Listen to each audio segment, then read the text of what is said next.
Welcome to the After the Show movie podcast, brought to you by your hosts, Ace Scully and Cidtalk. We're addicted to movies. Are you? Welcome, listeners. Welcome, Cidtalk. Welcome to this very hot Saturday. Welcome. It's only hot because we're on the air. You see what I'm saying? Yeah. You don't. I do. I do. The lesson for everyone. This is not the before or the after the show discussion, but the lesson for everyone who's married or planning on being married. You don't have to laugh at every joke. But you should. They're not all funny. 99% are good. Are not funny. Yeah, you're right. Dun, dun, dun, dun. What's the before the after the show There was discussion? none. This movie, but we're going to talk about that now. We are. So let me get on with it. It is Saturday, July the 26th, 2025. This is After the Show, your weekly movie review podcast. And on episode 901, we're looking at the movie M3gan 2.0. Is it 2.0? 2.0? Whatever. M3gan 2. Electric Boogaloo. It's a 2025 Kind release. of. That's kind of right. It is. It's out on streaming now. It's rated PG-13. Its runtime is exactly 2 hours. And it's from our friends at Universal Blumhouse who sent us a copy for review. Cidtalk, can you give us the synopsis of the movie M3gan 2.0? Boogaloo. AI and robots, the world is at threat, and a little bit of, we'll get into that. I'll give you the one off the box. 2 years after M3gan's rampage, her creator, Gemma, resorts to resurrecting her infamous creation in order to take down Amelia, a military-grade weapon who was built by a defense contractor who stole M3gan's underlying tech. Wow, they just lay it out there. Yeah. Wow. That's funny. That is the plot of this movie. What is? This is a movie. And Cito, what did you think of it? Well, let's review, as soon as the movie was over, what you said. So, spoiler alert. Yeah. You said, wow, what a bad movie. And as a fan of the first movie. I know, and you never say that about movies. Even I'm the one that says, oh, that's not good. This is right. You're like, oh, I don't know. I like it. I like this. For you to say that first thing when the credits are rolling, I was like shocked. And I said, oh, it's not bad, because I actually enjoyed a lot of it. But let's dig into your psychological reaction. Well, I enjoyed nothing about it, let's say. Nothing? No, nothing, really. Okay. I thought it was dopey, dumb. The script was terrible. Everybody was telling you what's going on. What do you call it? Exposition guy. Everybody was exposition Everybody guy. was, yes. The action was really dull. I wasn't interested. And you're a person who likes fights. There was a moment where there was a robot vacuum cleaner vacuuming the hall, and it made me think, oh, I better go and turn my vacuum on because I want mine to do some work. That was, you know what I mean? That's yes. The level of distracted I was with it. I get what you're saying. I'm a fan of the first movie. I thought it was a really fun, and it was a horror film at heart. It had moments of terror in it. It was kind of gruesome, and it played with the, what if AI takes over kind of thing, which is not a new story. No. But in the first movie, it was done in a way where it was interesting, and it got a bit crazy towards the end when she does the dance and all that stuff. Mm. And that kind of didn't give it a good rating from me, but I did like what came before it, and I thought, well, they could probably expand on that and it'd be cool. And they did expand on it, but this movie is not what I wanted at all. Right, well, explain why. It's a different genre of movie. It's not a horror movie anymore. It felt instantly, I'll start by saying, when I have a movie where there's going to be a threat, right, and you've established a threat of bodily harm, societal fall, controlling all of the world with violence and, oppression, and not in a funny way. No. What's his name? $1 million, that guy. So that's established in a world of complete and utter farce. Yes, thank you. Wackiness and funniness. And in that world, that works. And you don't have to feel threatened because, you know, it's just comedy. In this, because we've watched M3gan 1.0, we'll say, you're like, okay, she's a threat. She's AI. AI is bad, blah, blah, blah. And then we get the goofiness, the farceness. This whole movie's got this vibe. It ripped it apart. It's like a satire vibe, but it's also dumb, like stupid one-liners. Yeah, like it's taking the piss out of its own self, which completely destroys the threat. And then once I'm away from the threat, like, oh, well, nothing's bad's going to happen. The world's not going to explode. Nobody cares. Even then, I couldn't get into it. I mean, I'll tell you the parts I like later, but I mean, if I don't feel threatened by anything the bad that's happening, then I sort of just go along for the ride, right? And the story is dumb and I don't care about that, which is sad because if you're talking about AI taking over all of humanity, which is a big theme, we've had it forever and ever since the beginning of people writing stories, not AI, but you know, whatever. That's interesting. It's intriguing to wonder. This ripped all of that away.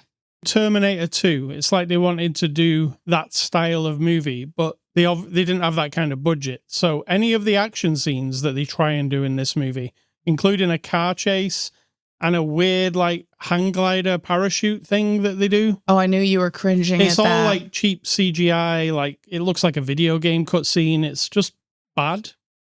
And it makes it worse because clearly they didn't have the money to do it properly. And there's a bunch of fights between robots. None of them are anything you haven't seen before. You normally like fights. Right. And they should be cool between these two, like, cool robots. But they're not, are they? There was one moment which I kind of liked, and it's that exoskeleton suit when our main lady's in it. And she's kind of knocked out, but she's also fighting at the same time. That was interesting, but... Could have been interesting. We'll say that. Yeah. But everything... I almost stopped listening to characters after a while, too. Oh, wow. Near the end, I was like, completely like, this is just... What is this? It's just... You know, I don't care I don't care at all, like, about anything. I don't care about these characters. I don't care about the young girl. I don't care. Like, there was a moment where that happened to me, and from then to the end, that was it. I was watching it, but I was checked out of it. And the not caring comes from very, very poorly judged. Whoever started the train of let's change up the genre and let's mix what we've already established, which is M3gan as an AI creepy doll with a specific agenda to protect this girl, and she's a murderer. We've murdered people already, right? Let's inject that with like, let's really shock, like it's almost intentionally trying to shock people without any purpose. You know what I mean? Like intentionally going, hey, this would be funny, wouldn't it? Yeah. To change, like they'll expect the horror movie, but that would be boring. Let's change it into it.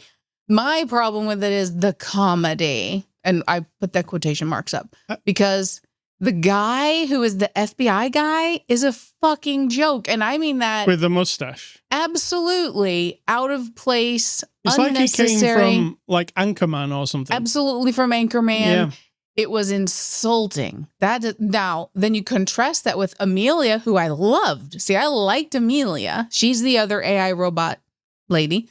I loved her. I love the idea of her. Of course, again, not a new idea where an AI robot or someone like Data from Star Trek starts to question their own existence and be like, why can't I have my own people? And why am I a slave to humanity? Right? It's all old stuff. However, I didn't mind because I get it. That's a reasonable thing that can happen from creating AI, right? I mean, reasonable as in a fictional story. So I'm okay with that. And she's cool. And she fights really well. And she does a good job of me feeling like she's menacing. But that's her. It was kind of, I'd say the first maybe 10 minutes when it was introducing Amelia, they were the best parts. Where she got out of the suitcase. Yeah, it kind of takes you like my mind was like, oh, okay, so we're going to go with it's global now, and we're going to use her as a weapon, and M3gan is going to be very menacing, right? Yeah. And then it went, just got silly, like yes, silly, actually silly. Unfortunately, silly. And there's a load of things where you're like, why is this happening? Why, she locks them in this basement thing. Okay. Everything's really convenient. Let's talk about the basement, shall we? Yeah. Okay, so M3gan, they thought they killed her in the first one. Spoiler alert, they didn't, because there's a M3gan 2.0. And in the meantime, she, of course, wasn't dead. She's floating around in the Wi-Fi, in the network of the world. She's just hanging around and has been able to somehow establish a basement lair. Now, to establish this basement lair, she would have needed contractors and people, right? I guess she did all that through the Wi-Fi. But she can't. I mean, people coming and going, building things, decorators coming down, people building stuff, installing. Somehow she did it. I know, but this is where my brain, I was like, how the fuck are we supposed, if she had a team of people who were down there and she'd be like, look, I reached out to some people and they're all on board with whatever the thing was. Even that's a leap, I know, but I needed an explanation. And no, I'm not being picky and old fashioned where I need a story to be explained to me. But if it was a complete farce from the beginning, what I keep forgetting his name, $1 million. Dr. Evil. No, the movie. Oh, Austin Powers. Austin Powers. So you immediately know we're in a universe of Austin Powers. That's ridiculous. But I'm not there, right? You didn't give me that world. You gave me a world where this woman robot is going to assassinate people in what looks like a James Bond opening. Yeah. Then we switch it up to and I'm flexible. I love movies that have a twist, like, Dusk Till Dawn shakes you up, makes you go, holy shit, that's crazy. I don't think the problem is switching up the genre in this movie. I think it's just it isn't done very well. Agree. I don't mind it being switched up. If it was a cool action movie and it was all particularly well done, like Ballerina that we saw the other day. Right. If it was done in a good way, I think it would have been fine. And I think it'd have come out at the end of it going, okay, they switched the genre, but it was still pretty cool. But it really wasn't. I don't think it'd even feel like a switch, because the only reason M3gan is horror is because it intentionally gives you the jump scares, and she's lurking, and she has a creepy walk crawl thing that she does, and she does gruesomely murder some people and a dog. Other than that, it's more of a tension movie, right? Like you're tense and waiting for something bad to happen. If you took that vibe, mixed it with, do we know of any movies where it's like action mixed with tension and a bit of like this, like a creepy, horrific, and no, not Art the Clown, because that's a lot. I mean, I'm sure there are tons, right? Where you're balancing, like you're riding the line between a horror character who's hell-bent on destruction of some kind in a creepy way and an adventure of action. And does Chucky do that at some point? I mean, he starts off horror, but does it? I mean, it gets pretty farcical, but again, because in the original Chucky and the second one, you're establishing that it's a bit, you don't take insane. Yes, you're going in knowing fully the world you're going into. And yes, it evolves over time, but because it starts out that way, you kind of accept it. And yes, I've seen all the Chuckies. So I don't know how this got past all of the intelligent, creative people. James Wan is involved in this. Is it because they think, okay, I'm going to judge here. I'm judging these people. Is it because they think they're so intellectually funny that like, ha ha ha, look what we're doing. Let's see. And only idiots won't like it, right? Is that what we're doing? I don't know, because to me, I've seen clips recently of like these really bad shark movies. I mean, I've watched sections of shark movies, Sharktopus versus Mecha Shark and all that kind of stuff. And those are intentionally like, we're a stupid, bad movie, right? Absolutely. This had elements of that, but they are not a stupid, bad movie. They're not supposed to be. Like, they've made M3gan 2.0 as a quality movie. Yeah. Whereas it comes across as a Sharktopus versus Mecha Shark at some points. I didn't think it was that bad, but I get what you're saying. Just the way it looks, or like how stupid it becomes sometimes. Like when Megan starts singing, it's just silly. Like Yes. It's really, yeah. Because what happened is in the first movie, near the end of the movie, when Megan starts to go apeshit, she does this crazy dance in this hallway before she kills a man. And that dance, Universal, they snipped the dance out and put it on TikTok and YouTube and all that. And it became this viral thing, just that little dance. And it made their movie bigger than what it was going to be, right? Okay. I didn't know this. Yeah, that's what happened with that. So in this movie, they do a dance sequence because they're kind of like, oh, we're obligated to do that now, right? Because that's what people loved about the first one. And then they take it even further and have a singing sequence, which I was like, oh, what the fuck is happening? And I'm going to bring it back to Bob's Burgers. And I don't know if the people who made this movie are fans of Bob's Burgers or work on Bob's Burgers, but I'm telling you now, there are two very specific scenes. The singing scene is one of them. Because at one point in one of the episodes where there's like zombies and they're making this little documentary that zombies are coming to the restaurant. If you don't know what Bob's Burgers is, too bad. And they're contemplating like the zombies are coming, and Tina is the 14-year-old, Louise is the 9-year-old, and all of a sudden Louise starts singing and Tina goes, what's going on? And then and Louise just sings a little bit louder over like this emotional, weird song. And everybody just sits there, their eyeballs move around like, okay. Number two, when he is in that thing and the door shuts and he's pushed the doomsday button or whatever, right? Self-destruct button, the guy in this movie. And he's standing there talking to them. And then Amelia shows up really slowly behind him and he doesn't know it. And they all just stand there looking. In Bob's Burgers, in another one where there are zombies involved, because there are always cartoon zombies involved, Frond locks himself in the teacher lounge to protect himself, and he won't let the students in, and there's a glass window in the door, and the students are pounding on, let us in, listen, and a zombie comes up from behind him really slow, and the students all just stand up and look, and he keeps on talking, and of course the zombie gets him. I'm telling you, that is where the inspiration for those two scenes came from. You think? Yeah, absolutely. It was 100. I was like, what the hell is this? Now, if one of those people want to deny it, I will not believe them.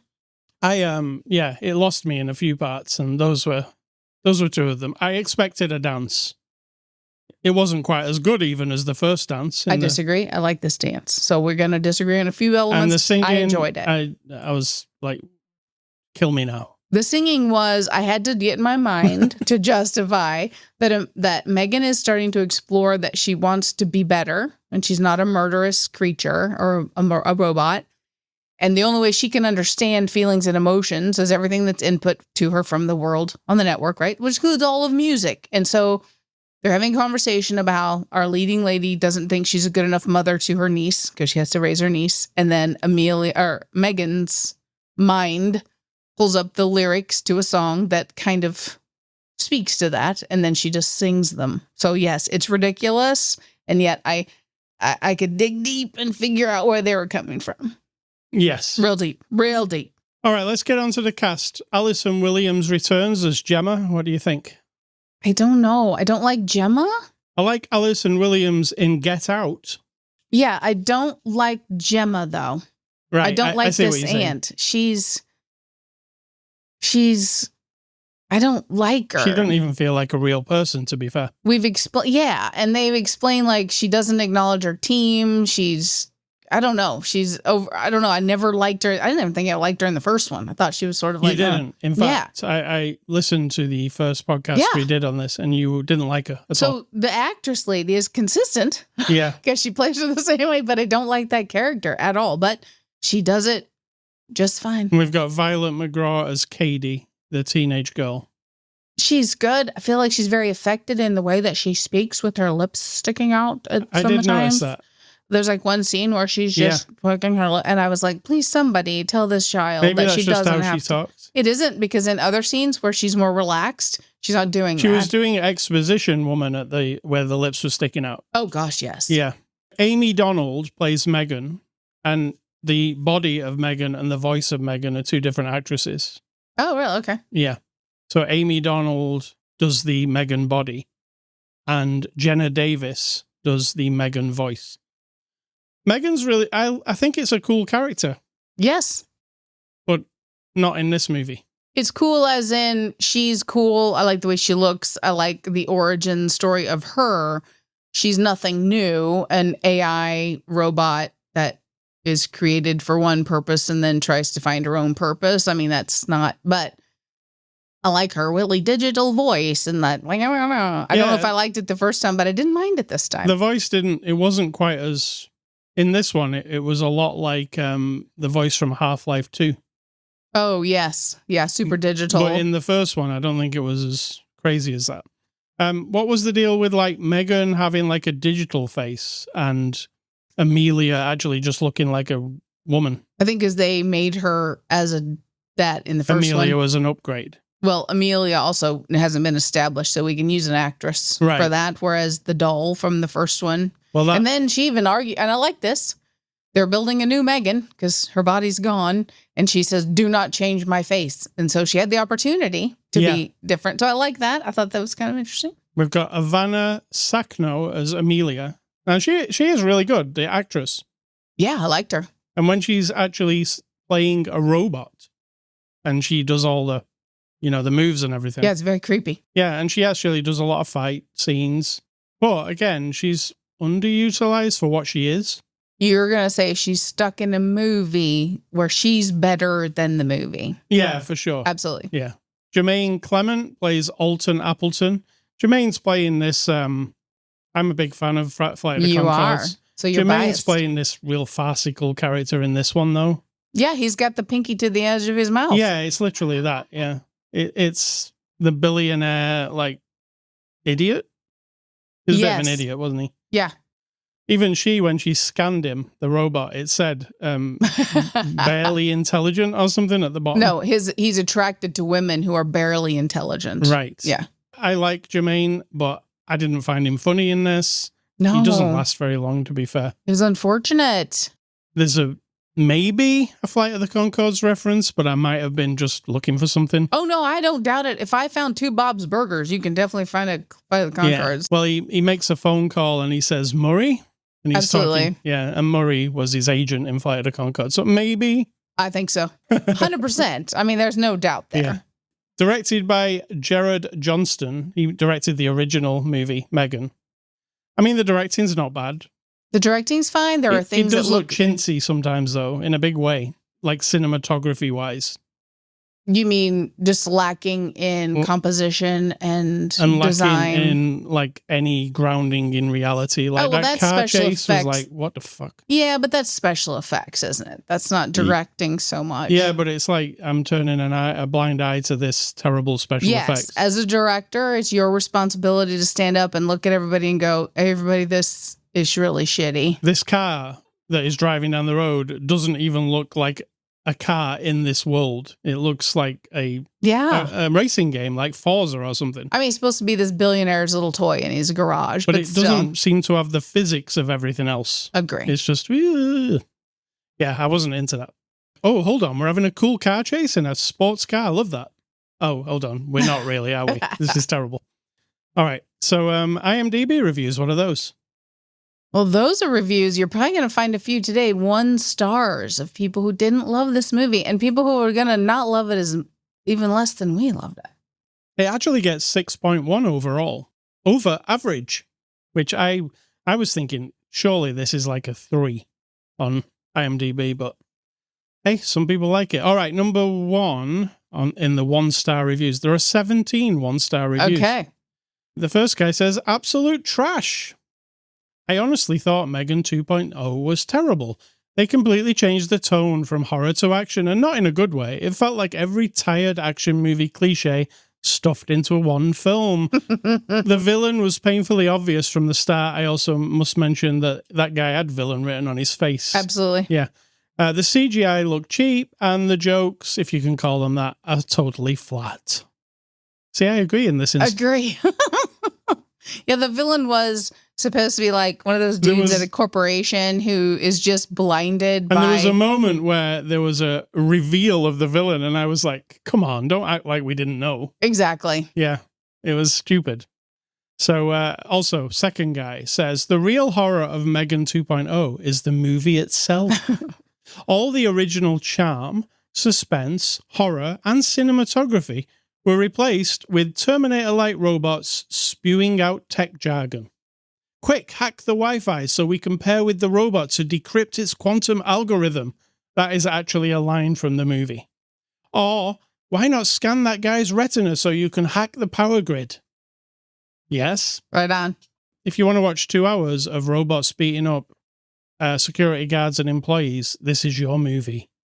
That is true. Yes, we can't disagree. That's pretty much, they do beat up men in armor suits over and over and over and over. I swear. And if we looked real the close, same man. Yes, did you think that? I totally thought that was I the saw same. this guy and I'm like, wait a minute. Yeah, it's like we have 6 men. Yeah, the same front guy keeps popping up. I'm like, what the hell? Yeah, I did see that. And I was like, maybe I'm just looking too close now because I'm not really engaged. And the third guy says, this is a waste of time. Nothing like the first one. It's way worse. I went in looking forward to this. I agree, so did I. M3gan was a great film with a great introduction to a new horror anti-hero. All they had to do was carry that momentum. I was all in with the idea of M3gan being pitted against another lethal AI robot and see what the chaos is that ensues, but they've wasted it. It's not just a mild tonal shift from the first movie, it's a complete tonal shift, and it goes against everything the first movie set up. The action sequences are corny, cheesy, and with terrible CGI. The cheap one-liners every 2 minutes make the movie feel forced, and it all falls flat. It's like I wrote all these. Because I agree 100% with all of it. Yes. Yeah. So those are the reviews for this week. Let's give this movie a score. We didn't see any extras. There's also an unrated version of this movie that's like a minute longer. I can't see how that would improve it. We saw the normal theatrical one. Maybe there's just a bit more blood, because there really is no blood, right? No. Maybe a little bit when that guy's spine gets ripped out. No, there was none. And there was none even when she ripped his arm off behind that glass. It splattered with like black dots. Right. That's why it's a PG-13. It wasn't even like Walking Dead blood. I'm going to give, let's go with the score. I'm going to give M3gan 2.0 a 2.0 out of 10. Oh my God. And that's not just me being clever. That's actually what I think. Well, I could tell it wasn't you being clever. I'm going to be a little nicer. I'm going to say maybe my standards and expectations of the world are lowering. I'm going to give it like a 4.7. A 4? Like, we're approaching very painfully average, right? You know, as a whole. Yeah. But I'm going to knock a few points off. Let's say 4.7 overall, and I would give it a 3 because of the jerky ass move to change the genre. Well, let's give it a 1 for that. You mean -1? Take 1 off. Yes. Well, subtract 5, and I'm giving it a 4.1. And I'm giving it a 2.0. So, very good. Yeah. I can definitely see this being in my worst movies of this year. You Absolutely. know? I don't think I've seen anything as bad. This was it. This was the worst one. All right. So thank you to Universal. Next week, we'll be looking at the third movie in the 28 days later / whatever they're called movies. 28 years later. 28 later. The second movie wasn't directed by Danny Boyle, but the third one, this new one, is directed by Danny Boyle, and I'm always excited to see a Danny Boyle movie. Can you say Danny Boyle just a few more times? He is an amazing Danny Boyle director. Don't think they're all good. Danny Boyle's movies are not all good. And didn't he do The Island? He did. Do you think that was good? I appreciated it. Don't lie. But no, I didn't. Yeah, exactly. But I do really love his movies. Trainspotting, of course. You love some of his movies. Yes. Let's be very honest. Slumdog Millionaire, fantastic. Okay, that's 2. 28 years sticking, whatever that one is, where his arms, 128, 7 hours. That one. with Franco. I got you. That one was good. I really like his movies. I know you do. I'm just saying. I Of his also movies. really, really like the 28 Days Later style of zombie movie. Absolutely. How it's really, really impossible to survive that. It's not like Shamblers. It's like, everything's crazy. So what we'll do this week is we will watch the first two movies before we watch the third. Okay. We haven't seen them for 28 years, right? It's been about 28 years since we saw. Oh my God. Maybe. I don't think so. It's can been be at 28 least, years. It's probably been 20 years. Well, you've got a computer right in front of you. What I'm saying is we haven't revisited them since we watched them originally. Mm. All right, movie recommendations. I'm going off the tip of this movie. And then Alison, is she called Alison Williams? Yeah. She was in a movie called Get Out, which was very, very good. And she was good in that. And my other one was Flight of the Conchords. And that was just because Jermaine's in this movie. But Jermaine's not amazing in this movie. No, he's the same. Yeah. He's being Dr. Evil. Or the guy who was in Time Bandits. Yeah. The TV show. Yes. Yeah. So maybe Jermaine isn't as great as you think. I mean, as an actor, I don't think he has much range. Not that I've seen. But as a comedian, I find him very funny, you know? Fair enough. He can write a very funny song, let's say. And my recommendations are going back to the history of cinema and all horror-ish, actual horror tagged movies. And I don't know that this one is horror, but it's tagged as horror in my list. It's movies I've seen, not quality. I can assure you for this list, it's not about quality. Just that if you want to be like me, you're going to watch them all. End of Days from 1999. That is a horror movie, yes. Is it though? Yeah, it is. Am I not thinking of the right movie? Is it Arnold Schwarzenegger? Yeah, Arnie, yeah. And dealing with the devil and stuff. Yeah. It didn't seem horror to me. No, it is. Is it trying to be The Exorcist?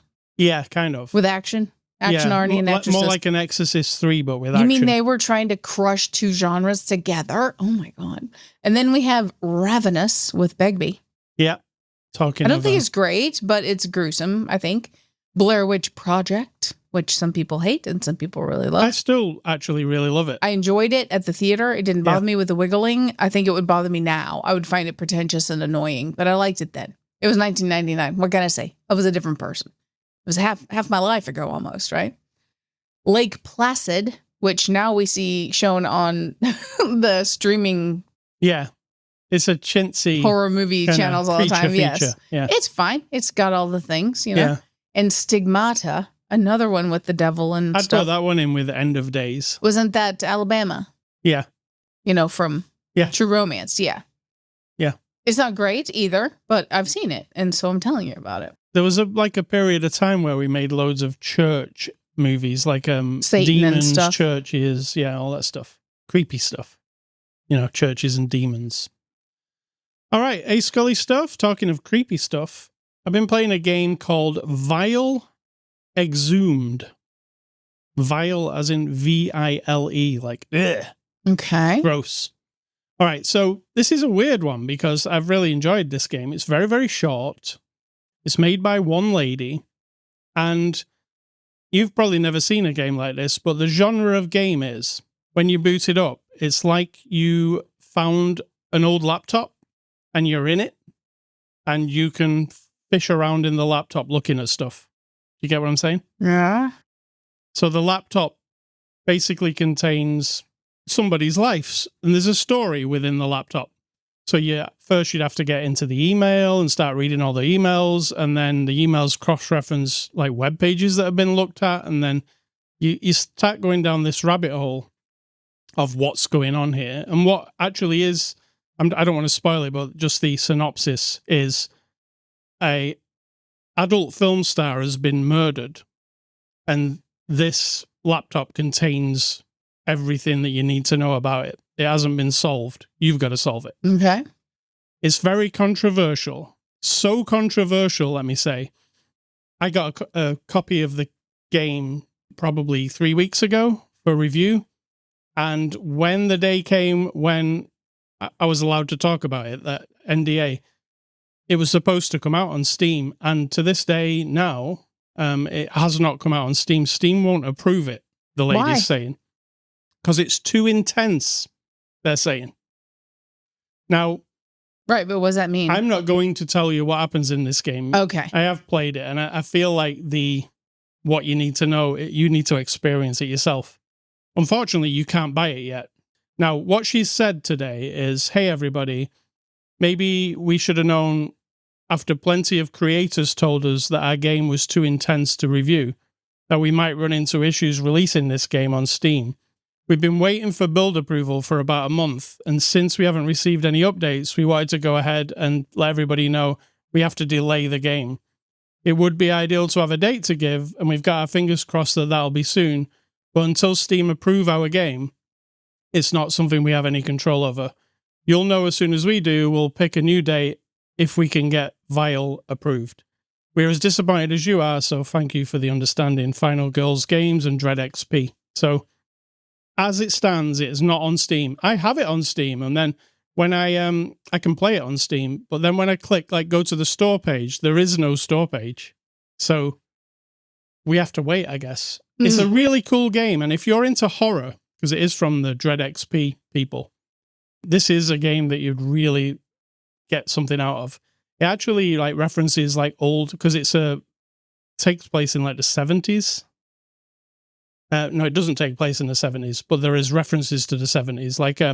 It has you find this video nasty kind of website, and it has movies like Driller Killer and all those movies that you might remember from the video nasties stuff. It has that kind of baked into it. So if you're a horror film fan and you because the gameplay is you rummaging around in somebody's laptop, it's kind of voyeuristic in a way, and it's kind of what would you call that? Detective? Definitely. If you're a detective and somebody gives you a laptop and says there might be evidence on this, you have to go through it, don't you? Sure. With a fine tooth comb. And that's what you're doing here. You're going through, it just looks like an operating system. You click on icons on the desktop like you would on any computer. You can't get into the email at first, let's say, and you've got to figure out what the lady's password was, that kind of thing, but from reading other things. So it's called Vile Exhumed. I wish I could tell you when it comes out. I will tell you when it actually finally comes out. And maybe then I'll be able to tell you how controversial it actually is. Because it is, let's say. So, Cidtalk, what's for dinner? Tonight we're going to be having baked beans and steak fries. Because that would be beans and chips to you. It's delicious. I love it. Aye. What's your advice? And let's get out of it. It's not really advice. It's just an observation, as I like to say. There's a question. So maybe someone can give me advice about it. But why do we have this notion in our minds that all things need to last forever? And that we just want more, forever. Spread my seeds so my DNA lasts forever. Make more of this TV show because I never want it to end. Build this building so that it's here for 10 generations.